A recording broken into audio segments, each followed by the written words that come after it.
All right, so go ahead and take out that packet and let's take a looky-loo at this. And we should have guessed.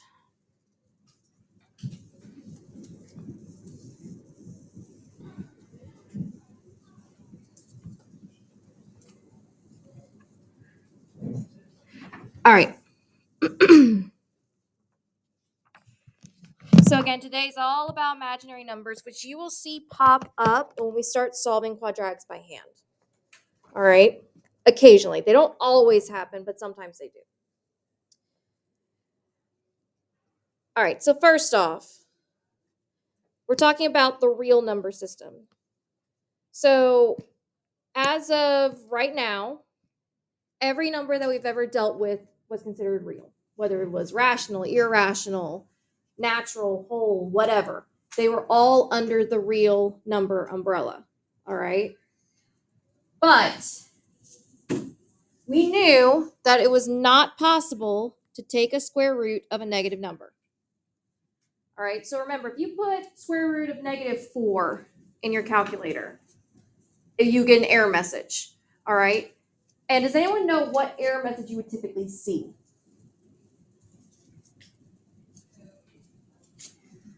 So let's look at it. So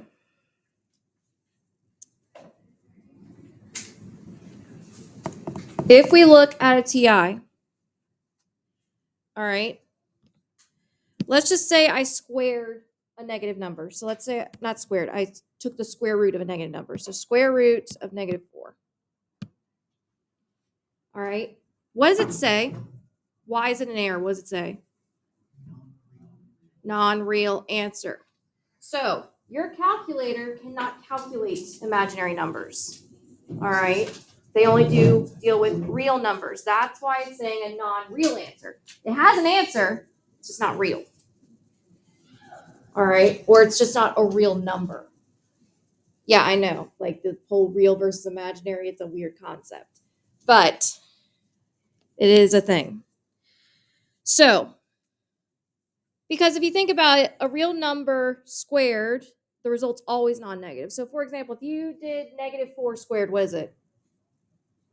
16. -9 squared? 81. Oh, wait, no. Backwards. All right. So, in other words, if you squared a negative number, you always got a positive answer. All right. There was never a negative version of it. So, let's just kind of look here. So, we're looking at y equals x squared, which we know to be the what for a quadratic? Talk about this a lot. What's the special name for y equals x squared? I heard it. It's the parent function.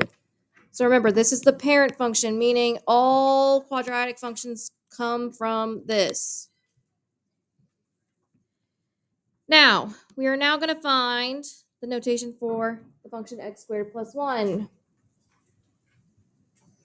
So, if we're dealing with x squared plus 1, let's think about this logically. How do you think it's going to transform? So, for example, let's just pick a random x value. All right. Let's go with 1. All right. So, if this is the x squared, if I made a table, if I picked 1, what would x squared be? 1. If I picked 2, what would x squared be? 4. All right. Now, if we looked at x and then x squared plus 1. So in other words, we're adding 1 over here in our y's. So for 1, where would the new place be? 2. For 2, where would it be? 5. So, do you think our graph is going left, right, up, down? What do you think? So let's graph those points. So I'd have 1, 2, 2, 5. And then 0 would be what? 1. And then we find its other.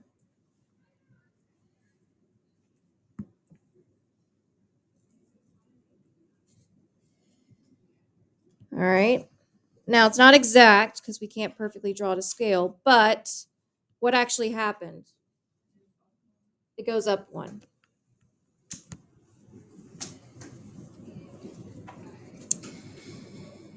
Now, this graph that we just created is, we're going to call it f of x.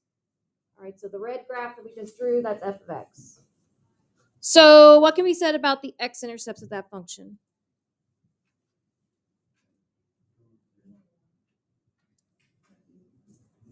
So does it have x-intercepts? No. So there's no x-intercepts. But in reality, we would say that there's no real x-intercepts or roots. So I would say no x-intercepts or no real roots. Because it doesn't. It literally does not cross that x-axis. Now, let's algebraically solve this. Okay? So if I have x squared plus 1 equals 0. So since we don't have just an x value in there, we don't have to worry about factoring. We can just solve this by taking a square root. So in other words, we want to get the x squared by itself, and the taking of the square root should be one of the last things we do. So solve it like a normal equation. If I want to get that x squared by itself, what's the only thing I got to do first? Subtract the 1 first, because we got to get that x squared by itself before we can take the square root. So this would be x squared is equal to -1. Then I would take a square root of both sides. So x would equal the square root of -1.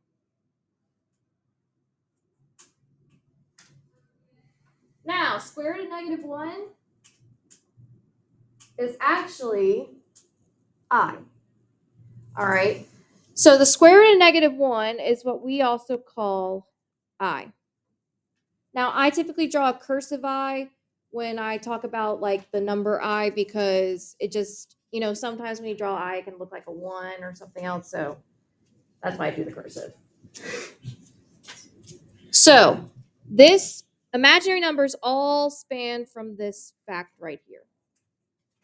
If you take the square root of -1, some mathematician way back in the day was like, you know what? I want to know what it actually is if it's not a real number. So they created what they call imaginary numbers. And they just distinguished that if you took the square root of -1, or the first negative number in reality, it's I. All right. Now, that being said, we cannot solve this equation using real numbers. All right, that's why we're introducing the new number called I. So I is not a letter, it's usually a number. So have you guys ever noticed how when you solve equations, they don't use I as a variable? That's why. All right, it's actually used as a number. So what is the basis of imaginary numbers? Essentially, by definition, it allows us to have a result when finding the square root of a negative real number. So in other words, the main definition is I is equal to the square root of -1, which if we look at it backwards, the square of I is -1. So if I took I squared, it's -1. So in other words, it's really, really easy to deal with, because all I say when it comes to imaginary numbers is if you took the square root of a negative number, you treat it like it's positive. You just got to take an I out as well. All right. So in order to kind of get the negative out, you just take the I first. All right. So let's look at some simplifying. So we're going to rewrite each of these in terms of -1 and then the positive number. We're going to simplify just like we did last week. Okay, so for -9, I could rewrite this as the square root of -1 times 9. Actually, let's do 9 times -1. So this would be the square root of 9 times the square root of -1, which we know the square root of 9 is what? 3. And what did we just learn the square root of -1 is? I. So square root of -9 is 3i.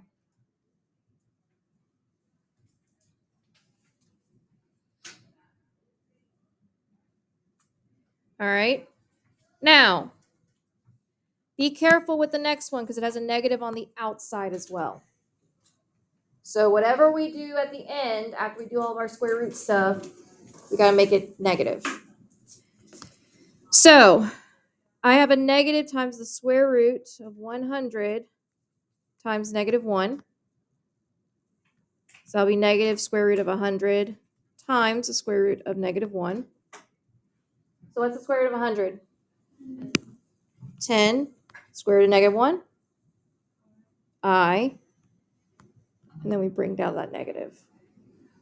So in other words, that negative on the outside does not cancel out the negative on the inside. All right? It's just like if I wrote any other number on the outside, it would not affect the number on the inside. So this would be negative 10i.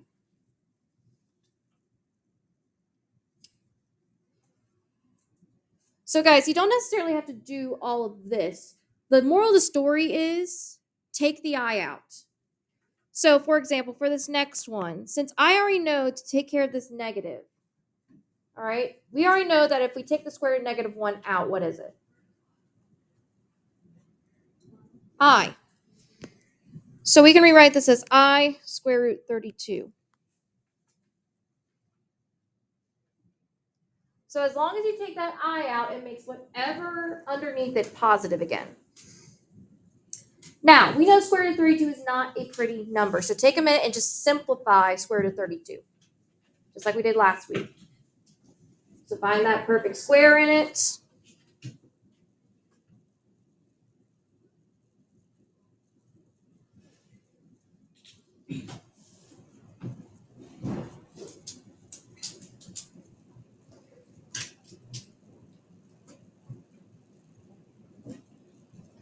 So separate 32 into its factors, hoping to find a perfect square. Try to find the highest one that you can.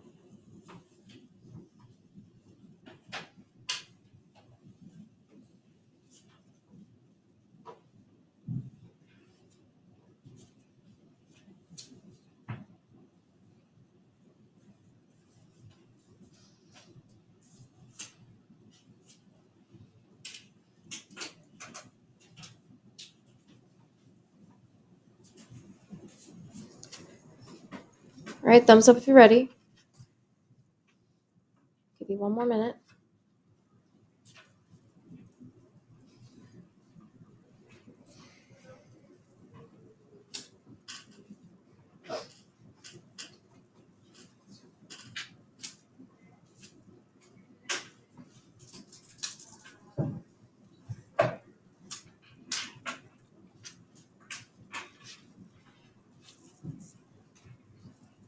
All right. Someone raise their hand and tell me what factors they broke 32 down into. Lucas. 2 and 16. 2 and 16. All right, so we have I times the square root of 16 times the square root of 2. All right. So which one's the perfect square here? Anyone? 16. What's the square root of 16? 4. So this will be 4i square root of 2. And can we break down 2 any further? Nope. So we're done. So guys, just notation wise, make sure you write the I after the number. All right. So almost like it's a variable. If you wrote it in front of the number, I wouldn't count it wrong. It's just like for someone who does math a lot, it's weird to see the letter in front of the number. All right. Last one. Let's do it together. So 18, how can I break it down? So this would be negative times 2 times square root of what? 9. And then what am I missing? The square root of what? Negative 1. So square root of 2 we leave by itself. What's the square root of 9? 3. All right, so we would have negative times the square root of 2. Oops. Times 3. What's the square root of negative 1? I. So if we clean this up, this would be negative 3i times the square root of 2.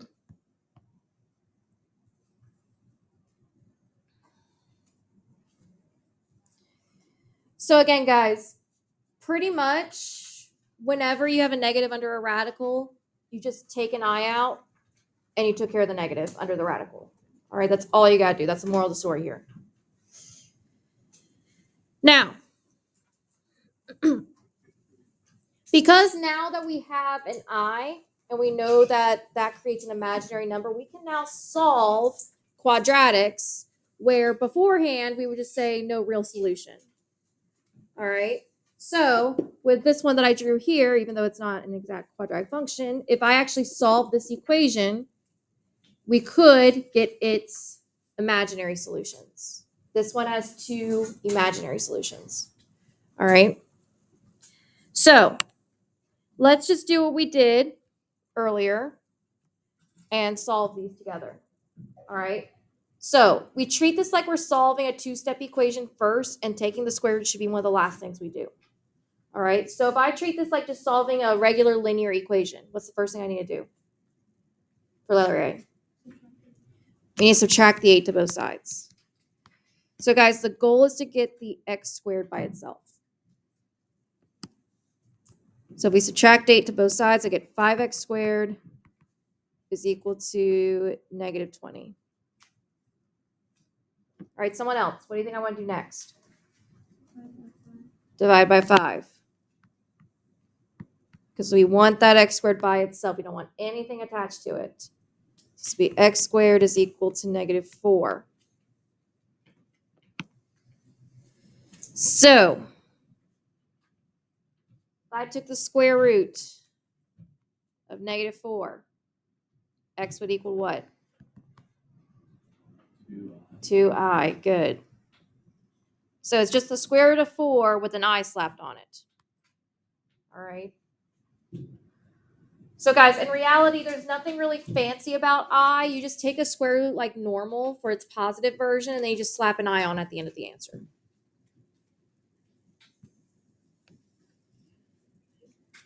All right. Let's try another one. All right, walk me through it. What's my first step?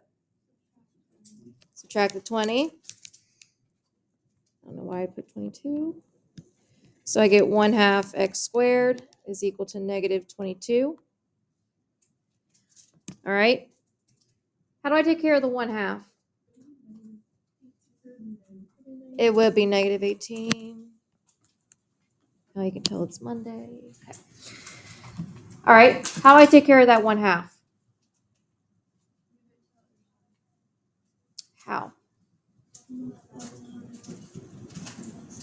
Well, typically, if we deal with a fraction, we would multiply by its what? Reciprocal. Well, what's the reciprocal of 1/2? 2 over 1 or just 2. So in other words, we just multiply by 2 to both sides. So x squared is equal to negative 36. Take the square root. All right, so what's the square root of negative 36? 6i. It's just the square root of 36 with an I slapped on it.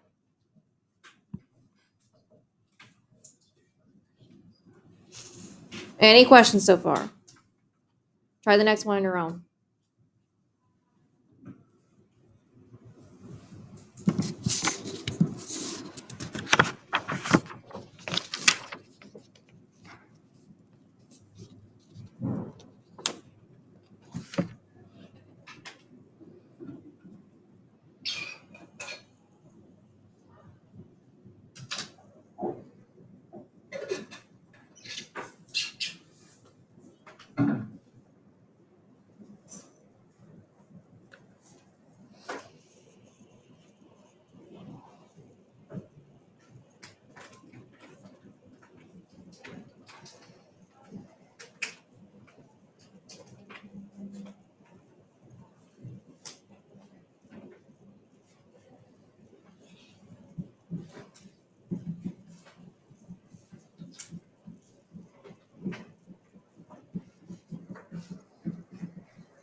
All right, thumbs up if you're ready.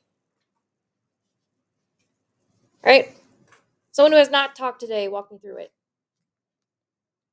Someone raise their hand and tell me the first step. Claire.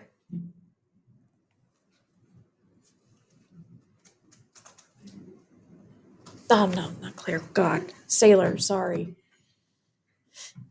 Looked right at you, said the wrong name. Yep. So add 10 first. I'm sorry. It's definitely Monday, and I'm not alive, apparently. All right.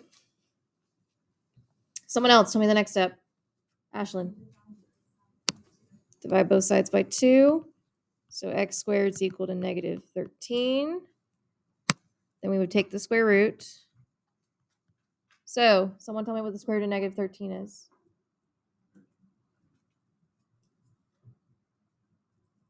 So think about it. What's the only thing we can really take out? The I. So this would be I square root 13. Now, one other thing I forgot to mention. If we take a square root of a number, what is technically its answer? Positive or negative? So something you guys should start getting into the habit of putting that plus or minus in front of everything. Because technically it's the positive or negative version. Especially with what we call imaginary numbers or complex numbers, they typically come in pairs. So you always put the plus minus in front of it. All right. So let's talk about this next one. So if we did 5i times 6i, what do you think it would be? Not 30. Well, it would be 30i squared, you're right. But what's I squared equal to? Negative 1. So I squared is equal to negative 1. This would be 30 times negative 1, which is what? Negative 30.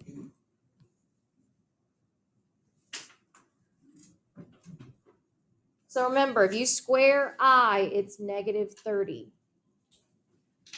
Or not negative 30, negative 1. So if you square I, it's always negative 1. So if you multiply two numbers with I in them, it would just be the negative of whatever the coefficients are. The square root of negative 1 is I. So I is literally equal to the square root of negative 1. All right. Yep. Because if you think about it, 5 times 6 is 30. I times I is I squared.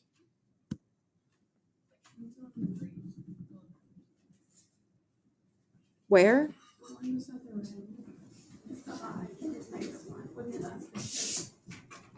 No.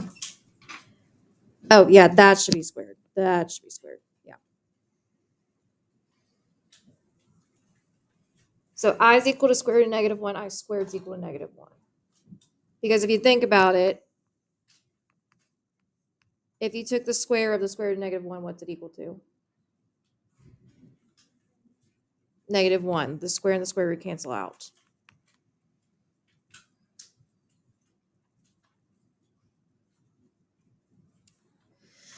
So that being said, find the powers of I. There's actually a pretty good pattern with how that works. All right.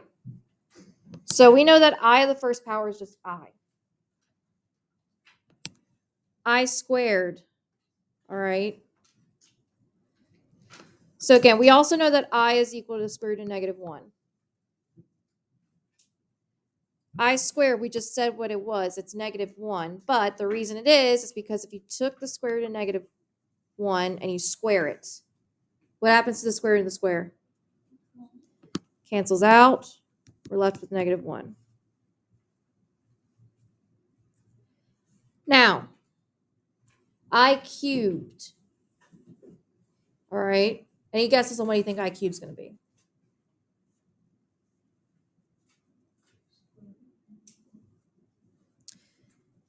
So let's think about it this way. All right. How can I rewrite I cubed, like in terms of if I expanded it out? So just in multiplication, how can I rewrite I cubed? I times I times I. Now, if I put two of those i's together, what do I have? I squared, or so if I times that, so this will be same thing as -1 times I. So just be -I.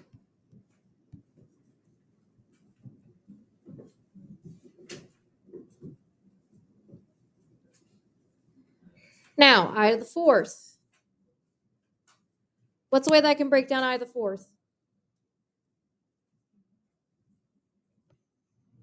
So we could break it down to 4 i's,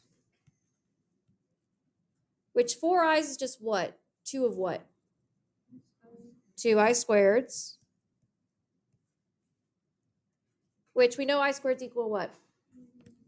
So we're technically doing -1 times -1, which is just 1. So that's essentially the pattern. Singular I is the square root of -1, or just I. So I of the first is I of the second is -1, I of the third is -I of the fourth is +1. So I of the fifth, if this pattern repeats, any guesses what do you think it'll be? Square root of -1, or just I? All right, so we're thinking it's going to be I. Well, let's check it. So we have 5 i's.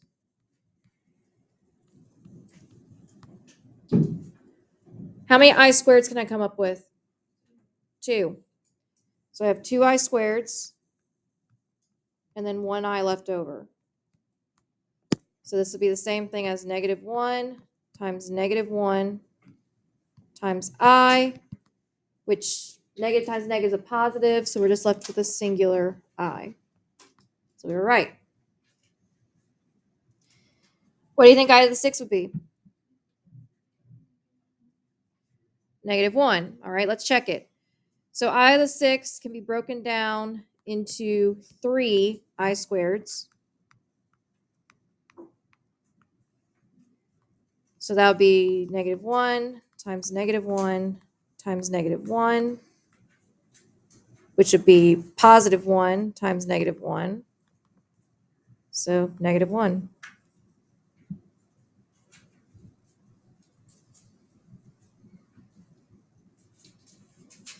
All right. I the 7th. What do you think it's going to be? So we're thinking it's going to be -I. All right.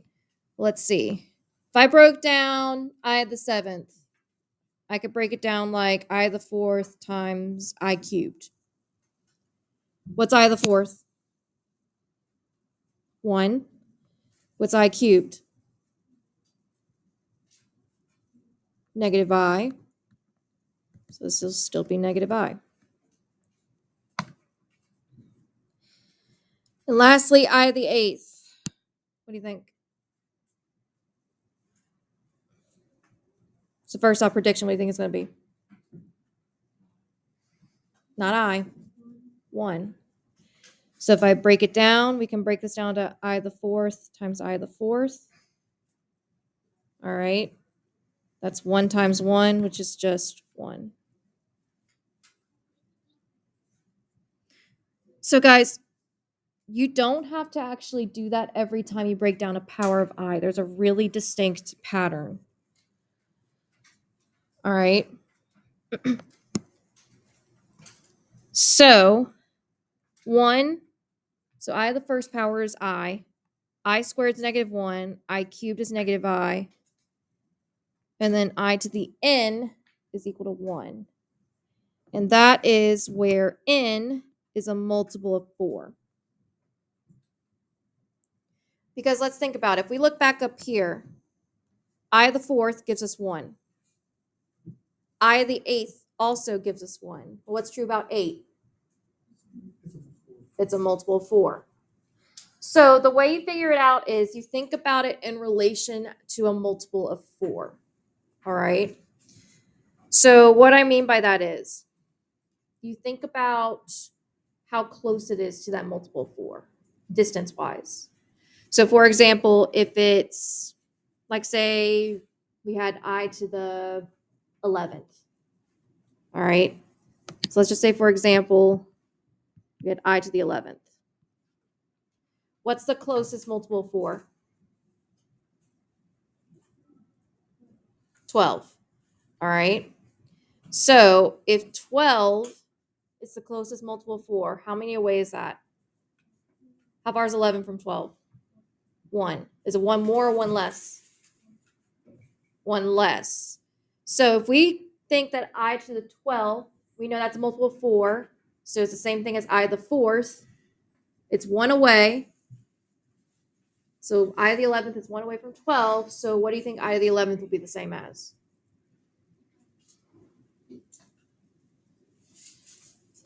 So in other words, if I to the 12th is the same thing as I to the 4th,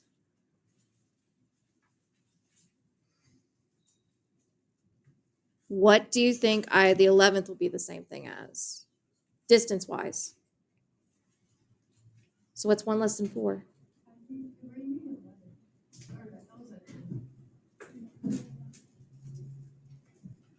So distance-wise, 12 is 1 less. Oh my God.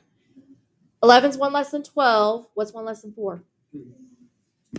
So we're saying that I to the 11th will be the same thing as I to the cubed, which is true. If we checked it, I to the 11th can be broken down into 2 I to the 4ths and an I cubed. All right.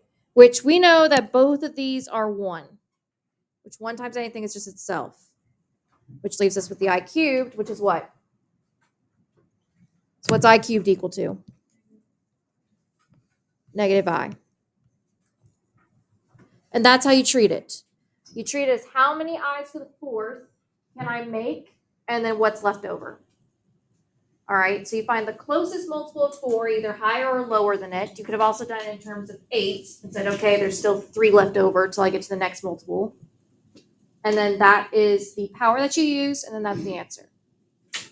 All right, so let's think about this. For letter A, I to the 38th power. What's the nearest multiple of 4 that's lower than 38? 36. All right, 4 times 9, 36. Okay, so if we do 38 minus 36, all right, so we're saying this is I to the 38th, I to the 36. We're subtracting them. What does that leave us with? 2. So we're saying I to the 38th should be the same thing as I squared, which is what? Negative 1. All right, what about the next one? So I to the 21st, what's the closest lower?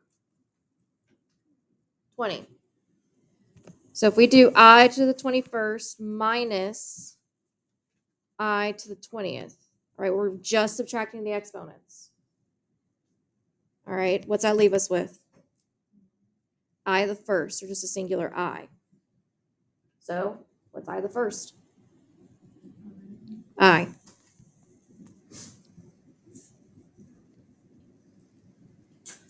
I to the 83rd, what's the closest multiple of 4 that's lower than 83? 80. So if we do I to the 83rd minus I to the 80th, what's that leave us with? I to what power? 3. So what's I cubed? Negative I. Now I to the 40th, is that not a multiple of 4? So it's automatically the answer. So I to the 40th, since it's a multiple of 4, is the same thing as I to the 4th. which is what? 1.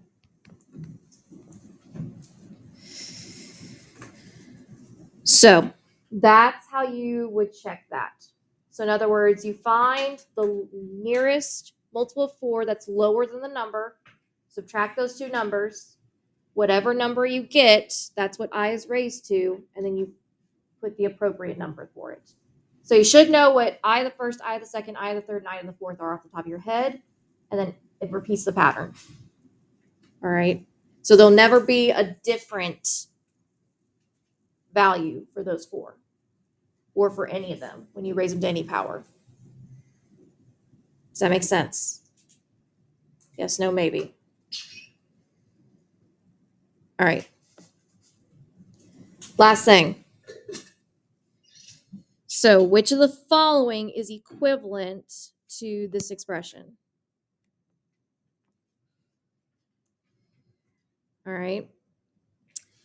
So we're just going to break down everything going on here. So first off, let's just break down the i's first. So I to the 16th. Is 16 a multiple of 4 first off? Yes. So what should it automatically be? 1.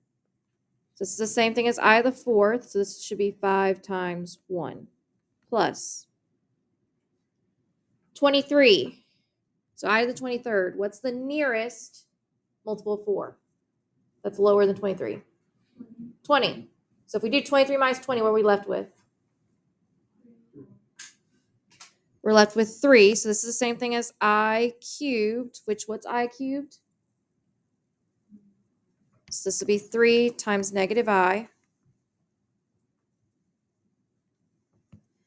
26. What is the nearest multiple of 4? 24. What's 26 minus 24? 2. So it's the same thing as I squared, which what's I squared? Negative 1. All right. So now we can do some simplifying. So 5 times 1 is 5. 3 times negative I is negative 3I. And then minus 1. So if I combine like terms, what do I get? 4 minus 3I. So this brings up the topic of complex numbers. Complex numbers is an operation of a real number, which is 4. So 4 is my real number. And my imaginary number, which is 3I. So if you have a real plus or minus an imaginary number, that gives you what we call a complex number. All right, so if you ever hear me throw around the word complex number, that's what I mean. It's a real plus or minus an imaginary. Because you cannot combine a real with an imaginary number. So we could not do 4 minus 3I and get a singular I. All right, the only way that we could add and subtract i's is if both terms had that I with it. It's like combining like terms.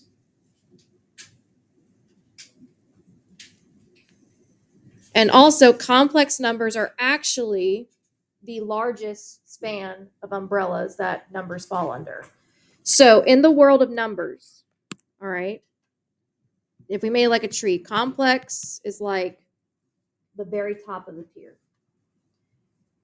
All numbers span from a complex number, and then it breaks off into real and imaginary. Then real can break off some more into what we're used to. So rational, irrational, and then rational breaks down into integers,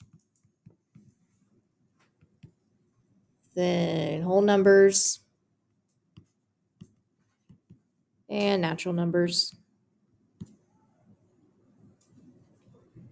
But up until now, you guys have only been dealing with this part of the number spectrum. But now we're actually going further with talking about complex numbers. So again, understanding I is important because you will see it again when we start solving quadratics, specifically when we start doing quadratic formula. It will come back to haunt us then. So in other words, after this point, no longer will I accept this as an answer. If there's no real solution, then there's an imaginary one. All right, any questions on that? All right, your homework for tonight is those last 2 pages. So there's not really a page number for it, but basically just 1 through 11 of those practice. So remember, you guys are in room 519 tomorrow. And I will have some form of assignment for you. It should be posted in Canvas. If it's not, I'll have a note for your person. So I'll give Miss Howard instructions as well. Because who knows what ClassLink will look like.